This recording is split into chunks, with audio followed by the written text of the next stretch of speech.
ಇಂದಿನಿಂದ ಏಷ್ಯಾದ ಅತಿ ದೊಡ್ಡ ಏರ್ ಶೋ ಏರೋ ಇಂಡಿಯಾ 2025 ಆರಂಭವಾಗಿದೆ. ಇವತ್ತು ಬೆಳಗ್ಗೆ 9:30ಕ್ಕೆ ಕೇಂದ್ರ ರಕ್ಷಣಾ ಸಚಿವ ರಾಜನಾಥ್ ಸಿಂಗ್ ಅವರು ಬೆಂಗಳೂರಿನ ಯಲಹಂಕದಲ್ಲಿ ಏರ್ ಶೋಗೆ ಅಧಿಕೃತ ಚಾಲನೆಯನ್ನ ನೀಡಿದ್ದಾರೆ.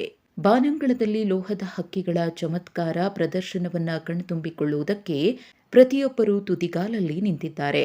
ಇವತ್ತಿನಿಂದ ಆರಂಭವಾಗಿರುವಂತಹ ಏರ್ ಶೋ ಮೊದಲ 3 ದಿನಗಳು ಅಂದರೆ ಇವತ್ತು, ನಾಳೆ ಮತ್ತು ನಾಡಿದ್ದು 10ರಿಂದ 12ರವರೆಗೆ ಉದ್ಯಮಿಗಳು, ವೃತ್ತಿಪರರು ಮತ್ತು ಹೂಡಿಕೆದಾರರಿಗೆ ಅವಕಾಶ ಇರಲಿದೆ.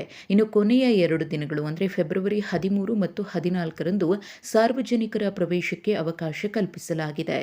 ಇನ್ನು ಏರೋ ಇಂಡಿಯಾದಲ್ಲಿ ನಿಮಗೆ ಭಾಗಿಯಾಗಬೇಕು ಅನ್ನೋ ಆಸಕ್ತಿ ಇದ್ದರೆ ಒಂದಷ್ಟು ವಿಚಾರಗಳನ್ನು ನೀವು ತಿಳಿದುಕೊಳ್ಳಲೇಬೇಕು.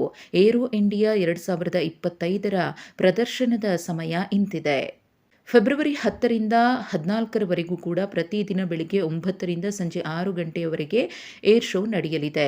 ಏರ್ ಶೋದಲ್ಲಿ ಬೆಳಗ್ಗೆಯಿಂದ ಸಂಜೆಯವರೆಗೂ ಕೂಡ ಸುತ್ತಾಡೋದಕ್ಕೆ ಅವಕಾಶ ಇರಲಿದೆ. ಇನ್ನು 13, 14 ಈಗಾಗಲೇ ಹೇಳ್ದಂಗೆ ಸಾರ್ವಜನಿಕರಿಗೆ ಅವಕಾಶ ಇರಲಿದ್ದು, ಮಿಲಿಟರಿ ವಿಮಾನಗಳು, ಹೆಲಿಕಾಪ್ಟರ್ ಮತ್ತು ಡ್ರೋನ್ಗಳು ಬಾನಂಗಳದಲ್ಲಿ ಸ್ವಚ್ಛವಾಗಿ ಅತ್ಯಾಕರ್ಷಕವಾಗಿ ಹಾರಾಡೋದನ್ನು ಕಣ್ತುಂಬಿಕೊಳ್ಳಬಹುದು. ಇನ್ನು ಬೆಂಗಳೂರು ಏರ್ ಶೋಗೆ ಹೋಗೋಕೆ ಇಷ್ಟಪಡುವವರು ಟಿಕೆಟನ್ನು ಬುಕ್ ಮಾಡಿಕೊಳ್ಳೇಬೇಕು. ಹಾಗಿದ್ರೆ ಟಿಕೆಟ್ ಬುಕ್ ಮಾಡೋದು ಹೇಗೆ ಅನ್ನೋದನ್ನು ನೋಡೋದಾದ್ರೆ ಏರೋ ಇಂಡಿಯಾದ ಅಧಿಕೃತ ವೆಬ್ಸೈಟ್ಗೆ ನೀವು ಭೇಟಿಯನ್ನು ಕೊಡಬೇಕು. ವೆಬ್ಸೈಟ್ ಈ ರೀತಿ ಇದೆ: @aeroindia.gov.in. ಇನ್ನು ಪಾಸ್ ಬೆಲೆಯ ವಿವರಗಳು ಇಂತಿದೆ. ಸಂದರ್ಶಕರ ಪಾಸ್ ಭಾರತೀಯರಿಗೆ $2,500 ಇದ್ರೆ ವಿದೇಶಿಗರಿಗೆ $50 ಇರಲಿದೆ. ಬಿಸಿನೆಸ್ ಪಾಸ್ ಬೇಕಾದರೆ ಭಾರತೀಯ ಪ್ರಜೆಗಳಿಗೆ $5,000 ಇದ್ದು ವಿದೇಶಿ ಪ್ರಜೆಗಳಿಗೆ $150 ಬೆಲೆಯನ್ನು ನಿಗದಿ ಮಾಡಲಾಗಿದೆ.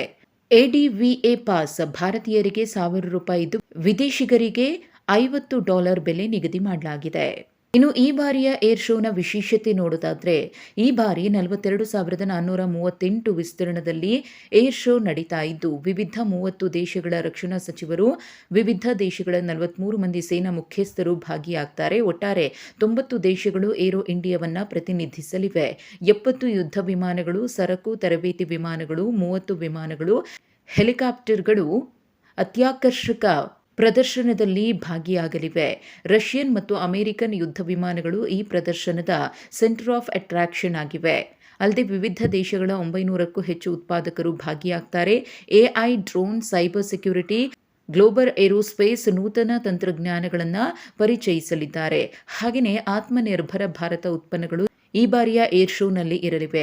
100 ವಿವಿಧ ಕಂಪನಿಗಳ ಸಿಇಒಗಳು, 50 ವಿದೇಶಿ OMS ಭಾಗಿಯಾಗಲಿದ್ದಾರೆ. ಇನ್ವೆಸ್ಟ್ಮೆಂಟ್, ಸಂಶೋಧನೆ, ಜಾಯಿಂಟ್ ವೆಂಚರ್, ರಕ್ಷಣಾ ವಲಯದ ಬಗ್ಗೆ ಚರ್ಚೆ ನಡೆಯುತ್ತೆ. 10 ವಿವಿಧ ವಿಷಯಗಳನ್ನು ಒಳಗೊಂಡ ಸೆಮಿನಾರ್ಗಳು ಕೂಡ ಇರುತ್ತೆ. 70ಕ್ಕೂ ಹೆಚ್ಚು ಫ್ಲೈಯಿಂಗ್ ಡಿಸ್ಪ್ಲೇಗಳು ಏರ್ ಶೋನಲ್ಲಿ ಇರಲಿವೆ. ಇನ್ನು ಏರ್ ಶೋನಲ್ಲಿ 7 ಲಕ್ಷಕ್ಕೂ ಅಧಿಕ ಸಂಖ್ಯೆಯ ವೀಕ್ಷಕರು ಭಾಗಿಯಾಗುವ ಸಾಧ್ಯತೆ ಇದೆ.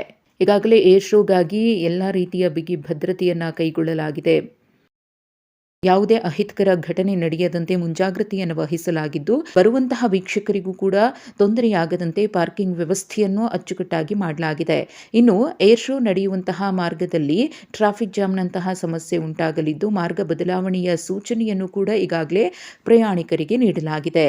ಇನ್ನು ಏರ್ ಶೋಗೆ ಬರುವವರು ತಪ್ಪದೆ ಒಂದಷ್ಟು ಮುಂಜಾಗ್ರತೆಯನ್ನು ವಹಿಸಬೇಕು. ನಿಮ್ಮ ಸೇಫ್ಟಿಗೋಸ್ಕರ ಅತಿ ಹೆಚ್ಚು ಬಿಸಿಲಿರೋದ್ರಿಂದ ಟೋಪಿ, ಛತ್ರಿ, ಹಾಗೆಯೇ ಕಂಫರ್ಟಬಲ್ ಆಗಿರುವಂತಹ ಚಪ್ಪಲಿ ಅಥವಾ ಶೂ ಅನ್ನು ಧರಿಸಿ ಬರಬೇಕಾಗುತ್ತೆ. ವಾಟರ್ ಬಾಟಲನ್ನು ನಿಮ್ಮ ಜೊತೆಗೆ ಕೊಂಡೊಯ್ಯಿರಿ. ಪರ್ಸ್ನಲಿ ನಿಮ್ಮನ್ನು ನೀವು ಕೇರ್ ಮಾಡೋಕೆ ಬೇಕಾದಂತಹ ಒಂದಷ್ಟು ವ್ಯವಸ್ಥೆಗಳನ್ನು ಮಾಡಿಕೊಂಡು ನಿರಾತಂಕವಾಗಿ ಏರ್ ಶೋವನ್ನು ವೀಕ್ಷಿಸಿ ಎಂಜಾಯ್ ಮಾಡಿ.